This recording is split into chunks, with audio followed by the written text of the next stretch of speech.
முத்து மனோஜ் கிட்ட சொல்றாரு, "இங்க பார்றா, நீ ஆரம்பிக்க போற கடைக்கு அம்மா பேரு விஜயா அப்படின்னு தான் வைக்கணும். அப்படி இல்லன்னா, நான் இப்போ உன்கிட்ட காட்டிட்டு இருக்க இந்த ஆடியோவ எல்லாருக்கும் அனுப்பி விட்டுருவேன். அப்புறம் அம்மா உன்னை என்ன பண்ணுவாங்கன்னு தெரியும்ல? அம்மாவோட செல்லம் தானே நீ. எல்லாமே அம்மாவுக்கு தெரிஞ்சிரும். பாத்துக்க."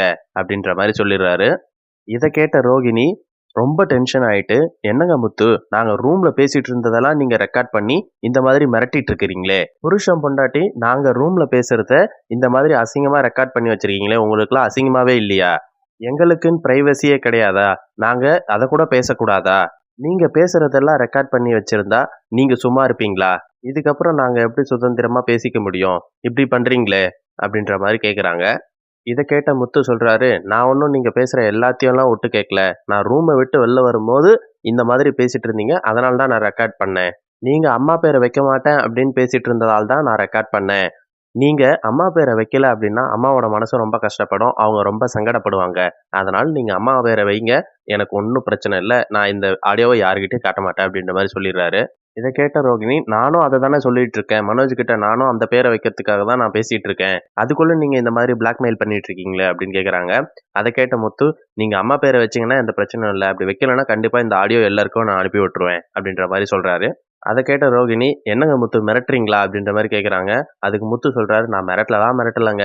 அம்மா பேர வச்சா நல்லா இருக்கும்." அப்படிங்கிற மாரி சொல்லிட்டு கிளம்பிடுறாரு.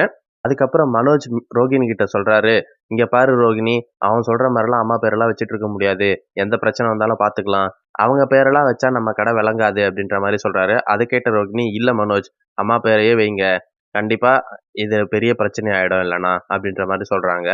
அதுக்கு மனோஜ் சொல்றாரு, "அவன் சொல்றான் அப்படின்றதுக்காகலாம் அந்த பேர எப்படி வைக்க முடியும்?" அத கேட்ட ரோகிணி சொல்றாங்க, "நீங்க வைக்கல அப்படின்னா இது வந்து பெரிய பிரச்சனை ஆயிடும். அதோட நீங்க அம்மா பேர வச்சீங்கன்னா அவங்களோட ஆசீர்வாதமும் நமக்கு கிடைக்கும்." அப்படின்ற மாரி சொல்றாங்க. கடைசியா மனோஜும் சரி அப்படின்னு ஒத்துக்கிறாரு. மறுநாள் காலையில விஜயா கிட்ட மனோஜ் சொல்றாங்க, "அம்மா, நாங்க கடைக்கு பேர சூஸ் பண்ணிட்டோம்." அப்படின்னு சொல்றாரு. "என்னடா பேரு?" அப்படின்னு கேட்குறாங்க. அதுக்கு மனோஜ் சொல்றாரு, "விஜயா அப்படின்றத பேரு தாம்மா வச்சிருக்கோம். உங்க பேரு தான் வச்சிருக்கோம்." அப்படின்ற மாரி சொல்றாங்க. இத கேட்ட விஜயா ரொம்ப சந்தோஷப்படுறாங்க. அதுக்கப்புறம் விஜயா முத்துக்கிட்ட சொல்றாங்க, "பாத்தியாடா, என் பையன் என் பேர வச்சிருக்கான்." அப்படின்ற மாரி சந்தோஷமா சொல்றாங்க.